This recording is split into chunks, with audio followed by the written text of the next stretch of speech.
అని అన్నది. ఇంకా పోలే, వెనక వచ్చేవాళ్ళు వస్తుండ్రు. ఈ లోపల అన్నాడు, మీరు ఉండేది బోయినపల్లేనా అన్నాడు. అక్కడ ఆవిడకి ఏం చెప్పాలని అర్థం కాలేదు. ఇంతటికి అర్థం చెప్పాను, సరే సార్ అని. మళ్ళీ రమ్మంటే సరే అన్నది. ఫోన్ నెంబర్ అన్నీ బాగానే ఉన్నాయి. మీరుండేది బోయినపల్లేనా అన్నాడు ఆవిడతో. ఆవిడ ఇలా చూసి ఏం చెప్పాలో అర్థం కాలేదు.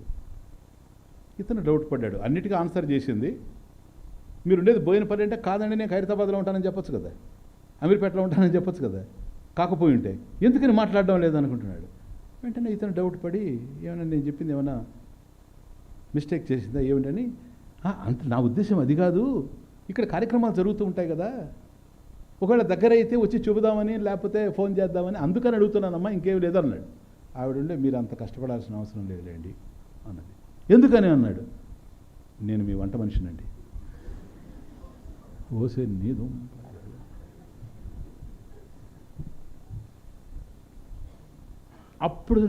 అప్పుడు భార్య వంక చూస్తున్నాడు. భార్య అన్నది, నీకు ఎవరెవరో కూడా తెలియడం లేదు. దేహాన్ని తీసుకెళ్ళి ఆత్మ అంటావు, బుద్ధిని తీసుకెళ్ళి ఆత్మ అంటావు, ఇంద్రియాలు తీసుకెళ్ళి ఆత్మ అంటావు. ఎవరెవరో కూడా నీకు తెలియడం లేదు. నీకు వంట మనిషి ఎవరు?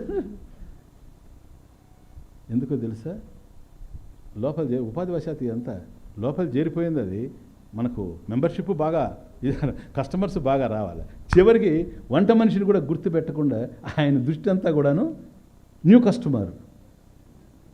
అర్థమవుతుంది. ఇది కార్యక్రమాల్లో పడిపోయి మనం ఏంటో మనకి ఏమీ అర్థం కాలేదు. పోనీ అర్థం కానిదేందో అదన్నా ఒక రకంగా లేదు. ఓసారి దేహం అంటాడు, ఓసారి ఇంద్రియాలు అంటాడు, ఓసారి మనసు అంటాడు, ఓసారి బుద్ధి అంటాడు, ఓసారి క్యాస్ట్ చెప్తాడు. ఎన్ని ఇప్పుడు చూశారు కదా, ఎన్ని ఉన్నాయో. జాతి, వర్ణ, ఆశ్రమ ఇవన్నీ చెప్పుకుంటూ వస్తున్నాడు. ఎప్పుడండి ఇదిగో చూడు, జ్ఞానం కలిగితే కానీ లాభం లేదు. అందువల్ల ఒక రిలీజియస్ పర్సిక్యూషన్ చూస్తున్నాం కదా ఈరోజు. సడన్గా భగవంతుడి దగ్గర నిలబడ్డారు ఒక ముగ్గురు, తలలో ఉంచుకొని. వాళ్ళు ఎవరు అర్థం కావడం లేదు భగవంతుడికి. ఏ లోకం పోయినారో తెలియదు నాకు, ఏ భగవంతుడో అసలు తెలియదు.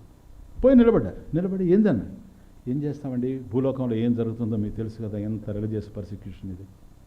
ఎప్పుడు ఎక్కడ బాంబ్ బ్లాస్ట్ అవుతుందో తెలియదు, అమాయకులు ఎంతమంది చచ్చిపోతారో తెలియదు. మనశ్శాంతి లేకుండా పోయింది మాకు. అందుకని మీ దగ్గరికే వచ్చాం మేము. మరి ఈ సమస్య అందరికీ ఉంది భూలోకంలో, కానీ వాళ్ళందరూ రాలేదు, వీళ్ళే వచ్చారు. కారణం ఏంటి? వీళ్ళే రావడానికి కారణం ఏంటి? వీళ్ళే రాగలరు, యోగ్యులు వీళ్ళు, అందుకని వీళ్ళు వచ్చారు. అప్పుడు వీళ్ళు తల ఉంచుకొని ఉంటే ఆ భగవంతుడు అడిగాడు, ఆ దేవుడు, ఏంటి అసలు మీరు ఎవరు అని. ఒకరు తల ఎత్తారు. నన్ను దా అంటారు. దా అంటే దయ. ఓహో, నువ్వు దయ? అవును. నెంబర్ 2 తలెత్తి నన్ను ధా అంటారు. ధా అంటే ధర్మం. మొదటి వ్యక్తి దయ, రెండో వ్యక్తి ధర్మం. చూడండి తమాషా. మూడో వ్యక్తి తలెత్తి నిన్నేమంటారు? ధ్యా అంటారు. అంటే ధ్యానం. దయ, ధర్మం, ధ్యానం. ఈ ముగ్గురు వచ్చారు. ఎందుకని? ఎక్కడ చూసినా ఈ విధంగా ఉందండి. ఇంకా రాబోయేటువంటి రోజుల్లో మేము ఎందుకు ఇప్పుడు అక్కడ? మాకేం అర్థం కావడం లేదు. మా ఉనికి ఏమిటో మాకు తెలియడం లేదు. మా మనుగడ ఏమిటో దయ ఉంటే అమాయకపు బిడ్డలను కూడా చంపేస్తారా చెప్పండి. ఇంత అమాయకులు చచ్చిపోతూ ఉంటే ఏది దయ, ఏది లేనప్పుడు నేను ఎందుకు అక్కడ? అందుకని ఇక్కడికి వచ్చాను మీ దగ్గరికి. ఒక్కరన్నా ధర్మబద్ధంగా జీవించేవాళ్ళు ఉండారా? ధర్మోపన్యాసాలు చేస్తూ ఉండారు. అందుకని అక్కడెందుకు ధర్మం లేనప్పుడు నేను అందుకనే వచ్చాను నీ దగ్గర. నువ్వేంటి? ధ్యానం చెప్పేవాడికి ధ్యానాన్ని గురించి తెలియదు. ధ్యానం చేయాలంటే ఆలయాలకు పోదాం అనుకుంటే మూర్తిని చూసి ధ్యానం చేయడానికి సగుణ బ్రహ్మ విషయ మానస వ్యాపార. కాబట్టి సగుణ బ్రహ్మ విషయ మానస వ్యాపార ధ్యానం అన్నారు కనుక పోయి భగవంతుని దర్శిస్తామంటే ఆలయాల దగ్గర జరుగుతూ ఉండే బాంబ్ బ్లాస్ట్. ఎట్లా? ఏం ధ్యానం? కాబట్టి అక్కడ ఉండి ఏమి లాభం? భూలోకంలో ధర్మం ఎక్కడ? దయ ఎక్కడ? ధ్యానం ఎక్కడ? ఏంటి అసలు మా ఉపయోగం? అప్పుడు భగవంతుడు అంటాడట, చూడు, మీ ఉపయోగం లేదు, పోండి. సరేనా? ఇల్లు ఎప్పుడు నిలుస్తుందంటే పునాది బాగుంటే నిలుస్తుంది. పునాది ఒక్కటే ఉంటే కూడా ఇల్లు కాదు. ఇల్లు ఉండాలి, కానీ పునాది స్ట్రాంగ్గా ఉండాలి. ఇప్పుడుండేటువంటి పరిస్థితికి దయకు సంబంధించి నువ్వు ఎంత సేవలు చేసినా, దయతోనే సేవలు చేసి ఇతరులకి సంఘ సేవ చేసే దయ ఉండేవాడే చేస్తాడు. భూతదయ ఉండేవాడే సేవ చేసేది. కుదరదు సార్, నువ్వు చేసుకో, మంచిదే, నీకు పుణ్యం అది. దానివల్ల సమాజం మారే అవకాశం లేదు. ధర్మం, ఏది ధర్మం ఏది అధర్మం తెలియంది ఎవడికి. అధర్మంగా ఆచరించేవాడు ఎవడు అధర్మాన్ని? ధర్మం తెలిసినవాడే, అధర్మం తెలిసినవాడే. దుర్యోధనుడిలాగా. ధ్యానం ఎక్కడ చేస్తావు నువ్వు? ధ్యానం ఈ రాగద్వేషాలు అణిగితే కదా. నువ్వు ధ్యానానికి కూర్చుంటున్నావు. బాగా ఆలోచించుకో, చెబుతున్నా. నువ్వు కళ్ళు మూసి ధ్యానం చేసేటప్పుడు నీ ధ్యాస అంతా దేని మీద ఉందో లేచిన తర్వాత ఆలోచన చేసుకో. ఎందుకని? ధ్యానం చేసే మనసు నీ దగ్గర లేదు. ఎందుకని? ఎవరి గురించి అయితే నువ్వు ధ్యానం చేస్తున్నావు ఆ పరమేశ్వరుడు సంబంధించినటువంటి అవగాహన నీ దగ్గర లేదు. కాబట్టి ధ్యానం ఉన్నావు, నిరుపయోగంగా ఉన్నావు. అందుకని ధ్యానానికి టిక్కెట్లు కూడా వస్తుంది. అమ్మకం అయిపోయింది, అదొక కమోడిటీగా మారిపోయింది ధ్యానం అనేటువంటిది. అండర్స్టాండ్? కాబట్టి నువ్వు ధర్మం, నువ్వు దయ, నువ్వు ధ్యానం, మీ ముగ్గురు ఉపయోగం లేదు. అందువల్లనే ఈ రిలీజియస్ పర్సిక్యూషన్ అంతా జరుగుతాం, బాంబ్ బ్లాస్ట్ అంతా జరుగుతాం, హింస అంతా పెరిగిపోయింది.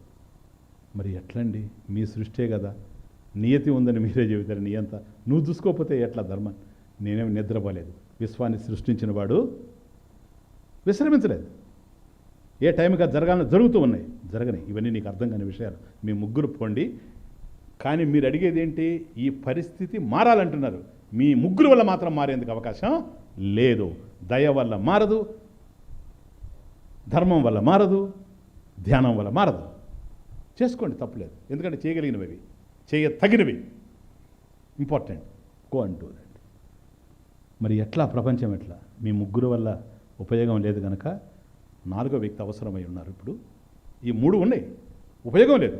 4వ వ్యక్తి కావాలా? మీరు వెళ్ళిపోండి, నేను 4వ వ్యక్తిని పంపిస్తా ఉన్నాను. ఆ 4వ వ్యక్తి వచ్చినప్పుడు ఇవన్నీ ఆగుతాయి. అవి ఆగినప్పుడు మీరు దివ్యంగా ప్రకాశిస్తారంతే. అర్థమవుతా ఉందే?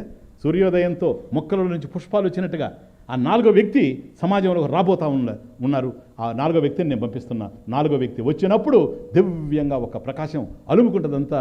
అప్పుడు మీరు కూడా శోభిస్తారు, పొండి అని భగవంతుడు చెప్తే వాళ్ళు వెనుదిరిగి 4 అడుగులు వచ్చి వెనుదిరిగి అడుగుతారట. భగవాన్, కనీసం ఆ 4వ వ్యక్తి పేరన్నా చెబుతారా? వెళుతున్నాం. ఆ 4వ వ్యక్తి, మీరు పంపించే వ్యక్తి పేరేంటి? జ్ఞానం, జ్ఞానం, జ్ఞానం, ఆత్మజ్ఞానం, ఆత్మజ్ఞానం, సెల్ఫ్ నాలెడ్జ్. ఇది నేను పంపించేది. అది వస్తుంది పోండి, సరేనా? అది వస్తుంది. అది వచ్చిన రోజే ఈ మార్పు జరుగుతుంది, కానీ లేకపోతే జరిగేందుకు అవకాశం లేదు. ఎందుకని?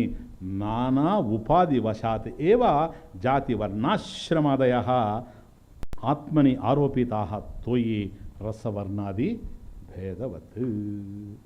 కథం యథా తోయే రసవర్ణాది భేదవత్ కదా. ఇప్పుడు ఏం చేయాలి మనం? ఉపాధుల నుంచి విడిపడిపోవాలి. ఉపాధులు 3, అవునా? ఏంటి అవి చెప్పండి? అది చెప్తే తత్వబోధ డెఫినిషన్.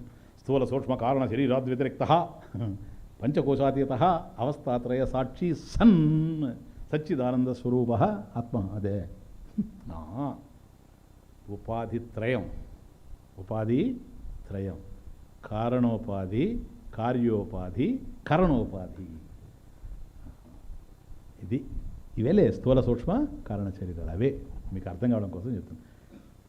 ఇదిగో చూడండి ఆయన, ఇది కార్యం కదా, కార్యరూపంలో ఉంది కదా, ఎఫెక్ట్ కదా. ఇది దేహం, కార్యోపాధి. ఇది కార్య ఉపాధి, దేహం. Very interesting subject. ఇక్కడ నుంచి ఇది కదలాలి అంటే ఒకటి ఉండాలి. అది కరణోపాధి. కారణ కాదు, కరణ ఇన్స్ట్రుమెంట్, సాధనం. కరణోపాధి.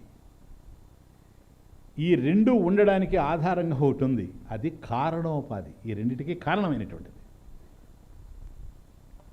ఇప్పుడు మన దేహం ఏదైతే ఉందో, గ్రాస్ బాడీ, స్థూల దేహం, పంచీకృత భూతేభ్య జాతం. ఈ స్థూల దేహం